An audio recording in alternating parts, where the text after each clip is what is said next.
My name is Maya Whitfield. I'm 34 years old, and I spend my days doing something most people never think about until a ceiling collapses. I inspect buildings for structural integrity, load-bearing walls, egress routes, fire separation, the invisible math that decides whether a room full of people walks out alive if something goes wrong. So when my stepmother called 5 days before my father's 60th birthday gala and told me gently that it might be better if I sat this one out, I should have asked her one question before I said okay. Did anyone check the mezzanine load calculations since the last renovation? I didn't ask. Instead, I found out the answer myself, 3 days later, standing in a hallway with a set of keys in my pocket that none of them knew I had, and a signature on a lease renewal that was about to make my father's biggest night of the year the most expensive mistake his family ever made. Welcome back to her final chapter, where every story starts with silence and ends with power. If you've ever been told you weren't good enough to sit at your own family's table, this one's for you. Drop a comment, hit subscribe, and let's get into it. Who I was before that phone call. I need to tell you who I was the morning that call came, because it's not who they thought I was, and it's definitely not who I'd let myself become in their eyes. I'm a licensed structural engineer. I got my degree from Ohio State, worked my way up through a mid-sized firm doing bridge inspections, and eventually specialized in something narrower and less glamorous: commercial occupancy safety. Restaurants, event venues, retail build-up outs. I'm the person a city calls when they want to know whether a renovated mezzanine can actually hold 90 people dancing on it, or whether the fire exit someone bricked over to add a wine cellar is going to matter on the night it matters most. I don't wear blazers to work. I wear steel-toed boots and a hard hat, and I carry a laser measuring tool in a case that's older than some of my cousins. My hands are usually a little rough. I don't have a corner office. I have a truck with my company's decal peeling at the corner and a habit, one my late grandmother used to tease me about, of walking into any room, anywhere, and immediately locating the nearest two exits without meaning to. Restaurants, weddings, hotel lobbies. My eyes just go there. Structural engineers can't turn it off. It's not paranoia. It's just how the math lives in you after enough years. My grandmother, Eleanor Whitfield, used to say I had a builder's eye and a banker's patience, which she meant as the highest compliment a Whitfield could give. She was the one who paid for my tuition when my father said engineering was a strange choice for a girl who could have done something easier. She was the one who came to my licensing ceremony when nobody else in my family did. And she was the one who, 2 years ago, quietly restructured a piece of her estate in a way that not one person in my family knew about until the night it mattered. I didn't know yet, on the morning Denise called, just how much that quiet decision was about to matter too. The call came on a Tuesday afternoon, while I was standing on a scaffold outside a downtown office building, running a laser level across a beam that a client's contractor swore was fine, and that my instruments were telling me, very clearly, was not fine. My phone buzzed in my jacket pocket. Denise Whitfield, my father's wife of 11 years, the woman who has never once, in 11 years, called me just to talk. "Maya, hi, sweetheart," she said, in the voice she uses when she's about to ask for something wrapped in something else. "Do you have a minute?" I climbed down off the scaffold before answering, because some conversations you don't have 30 feet in the air. "What's up? So your dad's 60th is coming together beautifully. The venue, the guest list, it's really turning into something special." A pause, the kind that has weight to it. "I wanted to talk to you about the seating and the guest experience, just so there's no confusion." "Okay." "Tyler's fiance's family is going to be there. The Ashfords, real estate. They own about a third of the commercial properties downtown. Very, very established people. And your father's business partners from the new development deal will be there too, the investors he's been courting for 8 months. Another pause. It's an important night for him, professionally. He wants everything to feel a certain way. "Denise, what are you asking me?" She exhaled, the sound of someone about to say something she'd rehearsed. "We think it might be easier, for everyone, including you, if you weren't there this time. It's not personal. It's optics, Maya. You understand. These are people your father needs to impress. And I just think, showing up in your work boots, talking about beam calculations at a black tie gala, it might send the wrong message about where the family is. It's not personal. It's optics. I've had a lot of years of practice keeping my voice level. 10 years of standing in front of contractors twice my age and telling them their work doesn't meet code, watching their faces do exactly what my stepmother's voice was doing right now, smiling while delivering something ugly. I understand, I said. I knew you would, Denise said, relief flooding her voice. You're always so reasonable, sweetheart. We hung up. I stood on the sidewalk outside a building I'd just found a structural deficiency in, and I thought about the word reasonable and how many times in my life it had meant the same thing as invisible. 3 years ago. To understand why my father's wife could say something like that to me and expect me to simply absorb it, you have to understand what happened 3 years before that phone call, in the mezzanine level of the very restaurant where his 60th birthday was about to be held.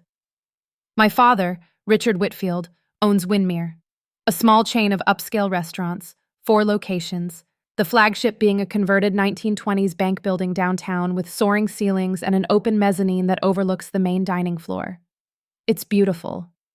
It's also, structurally, a building I know better than almost anyone alive, because 3 years ago my father asked me, as a favor, off the books, family rate, meaning no rate at all, to take a look at a renovation his contractor had just finished on that mezzanine. They'd extended it 8 feet over the dining room to add more seating, added a small bar up there, and wanted my professional opinion before they opened it to the public. I climbed up with my equipment on a Sunday morning, no press, no fanfare, and within 40 minutes I found what I was afraid I'd find. The extension had been framed using undersized joists, spaced too far apart for the live load the space was designed to carry, and the contractor had skipped the permit process entirely to save 6 weeks and about $4,000. I did the math twice. At full capacity, the exact capacity Winmere planned to advertise for private events, that mezzanine was carrying roughly 60% more load than it was safely engineered for. I wrote it up the way I write up everything: calm, factual, documented, 3 pages with photographs and load calculations, no accusations, just the numbers. I brought it to my father in his office, not at family dinner, not in front of anyone. I told him I thought it was fixable, sistering the joists, adding 2 support columns disguised as design elements, maybe $18,000 and 2 weeks of closure. I told him I'd help him find a contractor who'd do it right and quietly. My father read 2 pages of that report, set it down, and said the sentence that has lived in my chest ever since. Maya, you're an engineer. Everything looks like a crisis to you people. This place has been open for 2 months. Nothing's happened. Nothing's happened yet, I told him. That's not the same as it being safe. He didn't fix it. He hired a different engineer, a friend of his, a man named Gary Doss, who'd stamped drawings for half the strip malls on the east side and had a reputation in the industry I won't repeat here. And Gary signed off on the mezzanine as is, for a fee I later learned was $3,000 cash. My father framed that stamped drawing and hung it in his office like a diploma. I stopped bringing him reports after that. I still went to family dinners for a while, but something in the room had changed. Denise made sure of it. By the following spring, the story that circulated at family gatherings was that Maya had tried to shut down her father's flagship restaurant over a technicality, that I'd been jealous of his success, that I didn't understand business. My half-brother Tyler, 11 years younger than me, absorbed that story the way kids absorb whatever the loudest adult in the room tells them. By the time he turned 20, he barely knew the real version at all. I want to be honest about something because I think it matters. I didn't stop showing up to family things because I stopped loving my father. I stopped showing up because I got tired of being right about something dangerous and being treated like the danger. But here's the part I don't usually say out loud. Some nights I still miss the version of him from before I was old enough to notice how much he needed to be the smartest person in every room. I miss the dad who used to let me inspect our garage roof with a toy level when I was 7 and call me his little engineer with real pride in his voice. That dad hadn't called me in over a year, but I still somehow kept hoping he'd show up again. What my friend said, I called Priya that night. Priya Anand runs her own general contracting firm, and she's been my closest friend since we sat next to each other in a materials science lecture 14 years ago. She's also the only person outside my family who knows the full history of that mezzanine. He didn't just uninvite you, she said, once I'd told her everything. He had Denise do it for him. That's the part that should bother you more than the actual exclusion. It bothers me plenty. Are you going to go anyway? I hadn't decided that yet.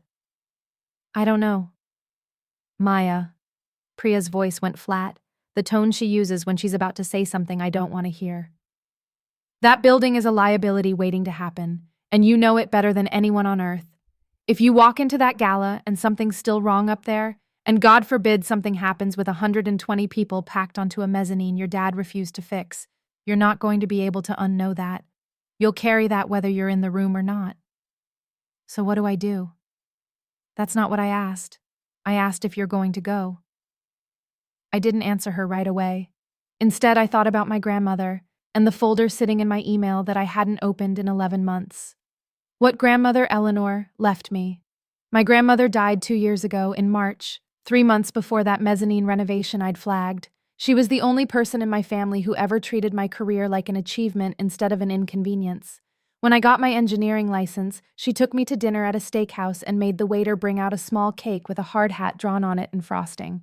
When my father called me dramatic over the mezzanine report, it was Grandma Eleanor who called me the next week and said quietly, "You did the right thing, and someday that building is going to prove you right whether he likes it or not." What I didn't fully understand until much later was that she'd meant that literally. Eleanor Whitfield, it turned out, had owned the actual building that housed the Windmere flagship location, the converted bank building, since 1994, decades before my father ever leased space in it for his restaurant. My father paid rent to his own mother for years, a fact he rarely mentioned, because it complicated the story he liked to tell about being a self-made man. When Grandma Eleanor died, that building didn't go into the general estate that got divided among the family. It went into a separate trust, the Eleanor M. Whitfield Property Trust, with a single, specific instruction attached to it. The building was to be managed by whichever family member held a professional license in structural or civil engineering, so that no one in this family, her attorney read to me later, in her exact words, can ever again pretend not to know when something isn't safe. I was the only one who qualified. I was the only one who'd ever qualified. I think she'd written it that way on purpose. For 2 years, I had been the trustee of the building my father's flagship restaurant operated inside of. I had never once used that authority. I'd renewed the lease quietly through her old attorney, kept my name off the paperwork my father saw, and told almost no one. Not out of secrecy for its own sake, but because I didn't want my relationship with what remained of my family to become about property and leverage. I wanted, foolishly maybe, for them to want me in a room for reasons that had nothing to do with what I controlled.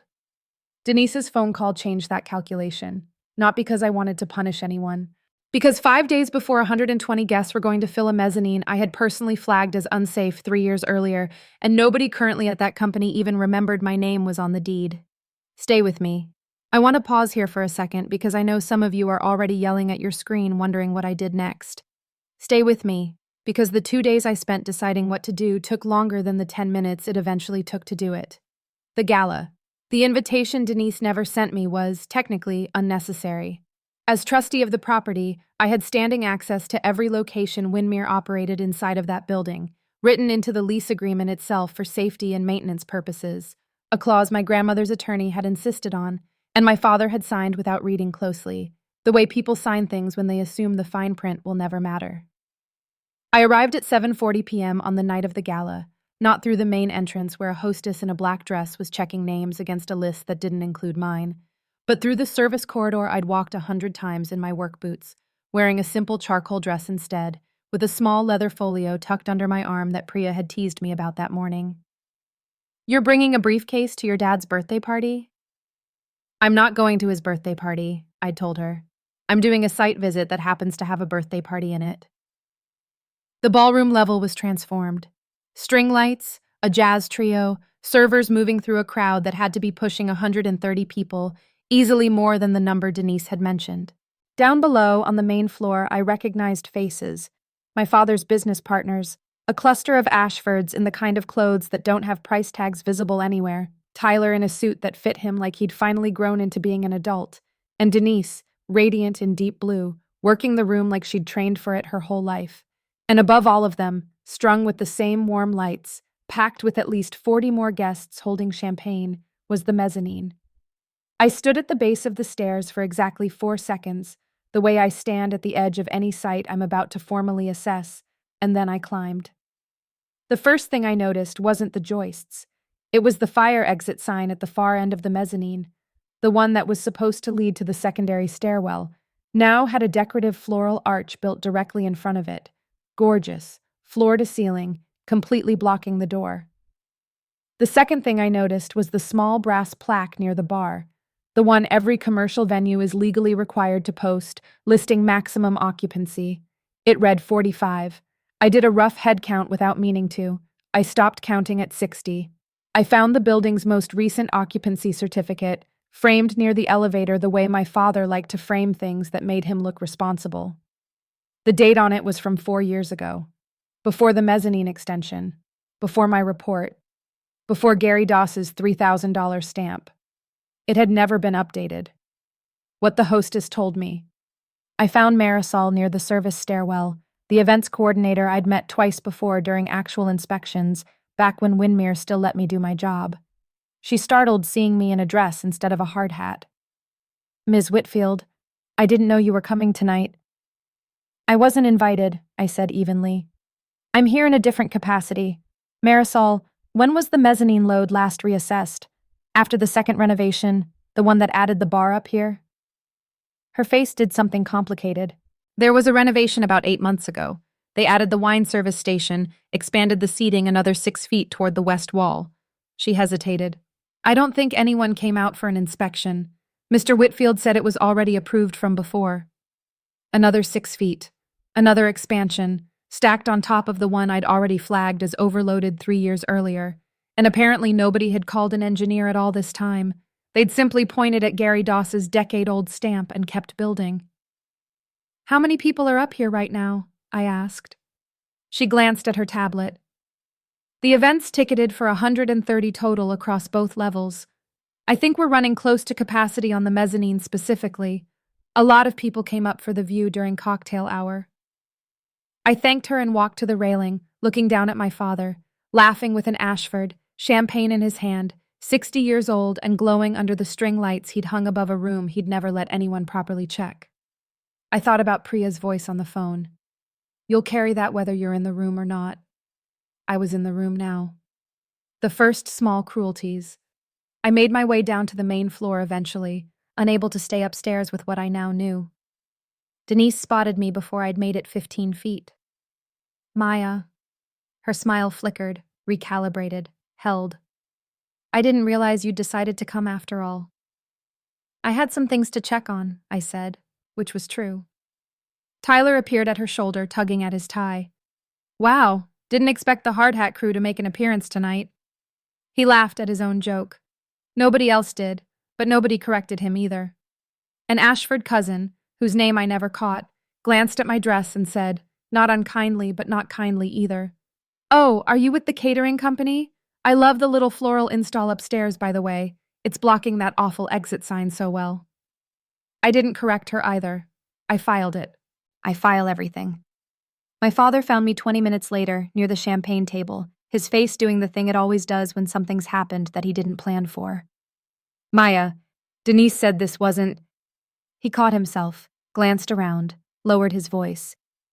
"This isn't the night for a scene." "I'm not making a scene, Dad. I'm standing at a table." "You know what I mean." His jaw did the small tightening motion I've been reading since I was a child.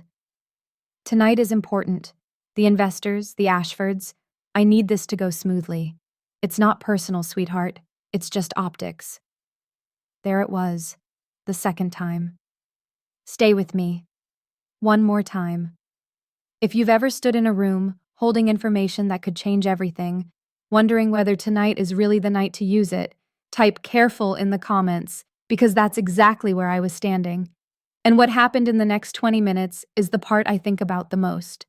The direct demand. The speeches were supposed to start at 9 o'clock. At 8:52, my father found me again, this time with Denise beside him, both of them wearing the particular calm of people who've decided something together in the last 10 minutes.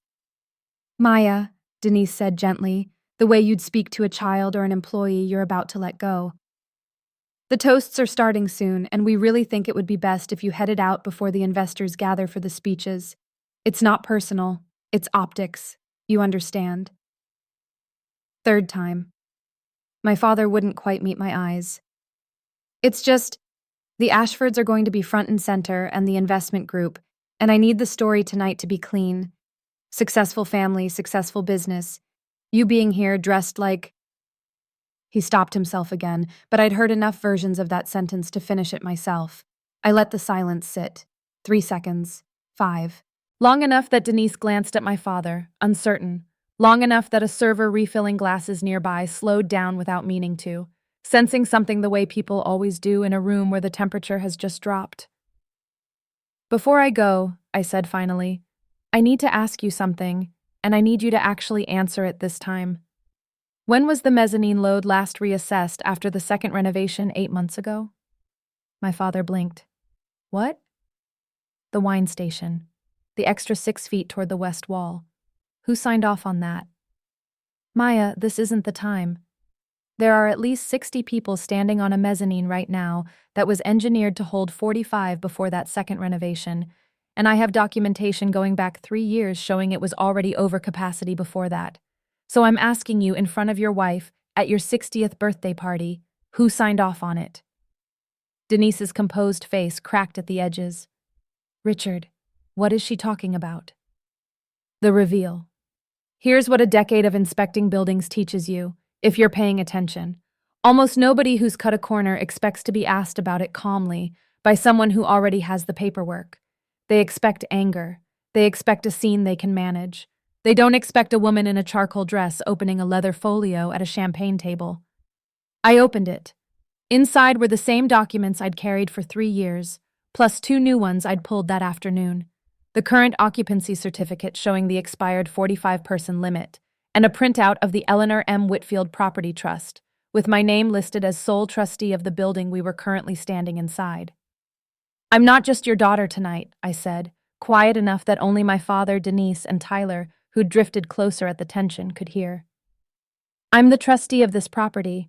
Grandma Eleanor left me the building 3 years ago, this exact building, specifically because she knew someone in this family needed to be the person who couldn't be talked out of what the numbers say. I've known about the first mezzanine violation for 3 years. I just found out about the second one 20 minutes ago. And under the terms of the lease you signed, safety compliance issues on this property give the trustee immediate authority to restrict occupancy in an active space. My father's face had gone the color of the tablecloth. You wouldn't. I already did. I nodded toward the mezzanine stairs, where Marisol was quietly, calmly, following instructions I'd given her 15 minutes earlier, directing guests down to the main floor under the guise of a champagne toast starting downstairs. The mezzanine's being cleared right now, not dramatically. Nobody's going to know anything happened except that the toast moved locations. Maya, the investors are here. The Ashfords. I know exactly who's here, Dad. That's why I'm doing this quietly instead of calling the fire marshal directly, which is also within my rights as trustee, and which I will absolutely do if this building isn't brought up to code within 30 days. I closed the folio. You have 2 choices tonight. You let me clear that space calmly, and your party continues on the main floor like nothing happened. Or you keep arguing with me in front of your investors, and I make one phone call that ends this party in about the amount of time it takes a fire marshal to walk through the front door. He tried once more. You're doing this to embarrass me. I don't owe you an unsafe building silence. I never did. The turn. He didn't call my bluff, because 30 years of watching me work had taught him one true thing about me, even if he'd forgotten most of the rest. I don't say numbers I haven't checked twice. The mezzanine cleared in 11 minutes, smoothly, guests funneling downstairs under Marisol's cheerful, "The toast is moving to the main floor for a better view" announcement, most of them never registering it as anything but a nice surprise. My father gave his toast at 9:15, only 15 minutes late, and if you'd been a guest that night, you would have thought nothing at all had happened. But 3 people at that party knew exactly what had happened, and one of them was an Ashford cousin, not the one who'd mistaken me for catering staff, but her father, Robert Ashford, the head of the real estate family my father had spent 8 months courting. He found me near the stairwell as I was leaving. "You're the engineer," he said. Not a question. "I am. Marisol mentioned you were handling a situation upstairs. I own 6 commercial properties in this city, Ms. Whitfield. I don't invest in buildings I can't trust the paperwork on." He studied me for a moment. "Would you be willing to have coffee with me next week?" Strictly professional. I'm suddenly very interested in who actually inspected this building before tonight. I didn't ask my father's permission to say yes. I didn't need to. 48 hours later. By Thursday, 2 days after the gala, Robert Ashford's firm had quietly requested a full third-party structural review of the Windmere flagship building, a review I recused myself from performing personally, given the obvious conflict, but one I recommended 2 colleagues for, both of whom confirmed everything I'd already documented 3 years earlier, plus new findings on the second renovation that were worse than even I'd estimated. By the following Monday, the investment group my father had spent 8 months courting quietly withdrew their term sheet, citing unresolved property compliance concerns. Nobody said my name in the press release. They didn't need to. Tyler called me that Wednesday night, his voice smaller than I'd heard it in years. "Dad's saying you sabotaged the whole deal, but Marisol told me what was actually on that mezzanine before you cleared it. She said if something had gone wrong that night with that many people up there..." He stopped. "I didn't know any of that, Maya. About 3 years ago. About any of it." "I know you didn't." "I'm sorry. I've been kind of a jerk about the whole engineer thing." A pause. "Could you actually teach me what a load calculation even is sometime? I feel like an idiot." It wasn't an apology from the person who owed me the biggest one, but it was something, from someone I hadn't expected anything from at all, and I let myself feel that small, unglamorous victory, the way it deserved to be felt. The letter. 3 weeks after the gala, I finally opened the sealed envelope my grandmother's attorney had given me after the reading of her will, the one I'd been avoiding because some part of me knew what it would cost me to read it. It was 2 pages, her handwriting a little shakier than I remembered from her cards. She didn't apologize for putting that kind of responsibility on my shoulders without warning me first. That wasn't her style. But she wrote that she'd watched for years how my father dismissed the things I noticed because noticing them was inconvenient. And she'd decided quietly that inconvenient truths needed a keeper in this family, someone who couldn't be talked out of what the numbers said just because the numbers were unwelcome at dinner. "You were the only one who ever double-checked your work without being asked," she wrote. "I didn't give you that building to punish your father. I gave it to you because I trusted you to keep people safe even when it cost you something. I'm sorry it's already cost you so much. I think it's about to give some of it back." I sat in my truck outside her attorney's office and cried for the first time since her funeral. Not for the building, not for the party, for a grandmother who'd seen exactly who I was years before I fully understood it myself and had found a way to keep protecting me even after she was gone. Where we are now, my father and I aren't close.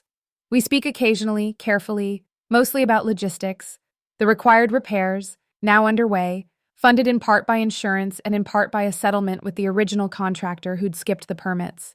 He still hasn't said the word sorry to me directly, though Denise strangely sent a short note a few weeks later that came closer to an apology than anything I'd heard from either of them in 3 years.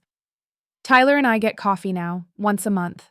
He's asked me more questions about my work in 6 weeks than my father has in a decade. Robert Ashford's firm did end up investing, not in my father's expansion, but in a small consulting partnership I started with Priya 4 months later, doing exactly the kind of pre-renovation safety reviews that might have saved my family a lot of money and me a lot of heartache if anyone had wanted to listen the first time. What I learned, standing on that mezzanine in a charcoal dress instead of a hard hat, is that the people who tell you your presence is bad for the optics rarely mean what they say. What they usually mean is that your presence makes it harder to keep pretending everything is fine. My family didn't uninvite me because I embarrassed them. They uninvited me because some part of them already knew I'd notice exactly what they were hoping nobody would. If you've ever been told you weren't polished enough, glamorous enough, or easy enough to explain to important people, I hope you hear this the way I finally did.